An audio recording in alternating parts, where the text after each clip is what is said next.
कांग्रेस के नेताओं की ओर से प्रधानमंत्री को अपशब्द कहने पर बीजेपी नेता मुख्तार अब्बास नकवी ने उनको करारा जवाब दिया। नकवी ने कहा कि मुझे लगता है कि गालियों की डिक्शनरी खाली हो गई होगी। कुंटल भर भर कर उन्होंने पीएम मोदी को गालियां दी है। आगे क्या कुछ कह रहे हैं आप खुद सुने। गाली के हिस्ट्री शीटर मवालियों के कुंठित कुनबे का कॉमन कार्यक्रम क्या है? कॉमन कार्यक्रम है कि देश के लोकतंत्र पर वार करो, देश के संविधान पर प्रहार करो और मोदी जी पर जो है वो मोदी जी के लिए दुष्प्रचार करो। ये इनका एक शुरू से ही इस कुंठित कुनबे का कॉमन कार्यक्रम रहा है। और उस कार्यक्रम के कंपटीशन में, क्योंकि इनकी हार की हताशा में ये गाली का तमाशा बने हुए हैं, और आप देखेंगे तो इन्होंने डिक्शनरी खाली हो गई होगी। जितनी भी गालियां कुंटलों में उन्होंने नरेंद्र मोदी जी को दी हो, तो नरेंद्र मोदी जी के शालीनता और नरेंद्र मोदी जी की सहिष्णुता है कि इतनी गालियों के बाद भी वो लगातार बिना रुके हुए, बिना थके हुए देश के सम्मान, देश के स्वाभिमान और देश की समृद्धि के लिए काम कर रहे हैं।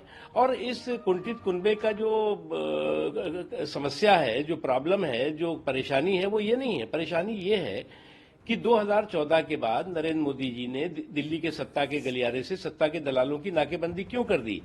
नरेंद्र मोदी जी ने बिना रुके हुए, बिना थके हुए तमाम समाज के आखिरी पायदान पे खड़े हुए व्यक्ति की आंखों में खुशी और जिंदगी में खुशहाली क्यों लाई?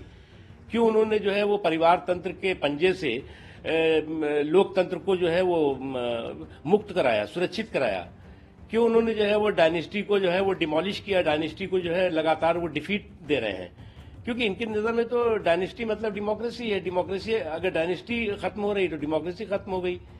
तो ये इनकी कुंठा का कारण है। तो वहीं दूसरी तरफ नकवी ने कहा कि प्रधानमंत्री मोदी इसलिए खटक रहे हैं क्योंकि प्रधानमंत्री मोदी ने अयोध्या में राम मंदिर बनाया, 370 हटवाया और उसके साथ कई कानून भी लागू किए जिससे लोगों को लाभ हो सकता है।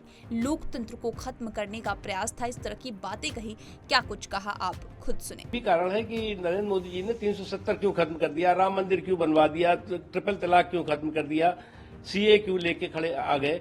तमाम वो जो सुधार और तमाम जो वो समावेशी और संवैधानिक सुधार थे जिनकी जरूरत थी देश को, वो एक गरीब परिवार के व्यक्ति ने, एक कमजोर समाज से आए हुए व्यक्ति ने कैसे उसको पूरा कर दिया। ये इनकी कुंठा है। इनको तो लगता था कि इनकी डायनेस्टी से ही जो है निकला हुआ व्यक्ति ही देश के राज का उसका जन्म सिद्ध अधिकार है। इसलिए ये जो गाली के हिस्ट्री शीटर मवाली हैं वो इस तरह की बहकी और बेसुरी और बयान बहादुरी कर रहे हैं। लेकिन एक चीज उनको अच्छी तरह समझना चाहिए कि इस तरह के गाली के कंपटीशन से नरेंद्र मोदी जी से कॉम्पिटिट नहीं कर सकते आप।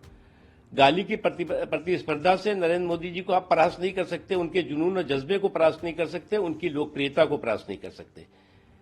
और आज देश में जो माहौल है, जो इन्होंने इनके ऊपर एक के बाद एक जो है वो इनको जो है वो हार का सामना करना पड़ रहा है, उसका एक ही कारण है कि उनकी नरेंद्र मोदी जी के प्रति, नरेंद्र मोदी जी के काम के प्रति, नरेंद्र मोदी जी के परिश्रम के प्रति जो उनकी नफरत है वो जग जाहिर हो गई है। इस तरह की तमाम खबरों से रूबरू होने के लिए पंजाबकेसरी.com को लाइक, शेयर, सब्सक्राइब करना न भूलें। धन्यवाद।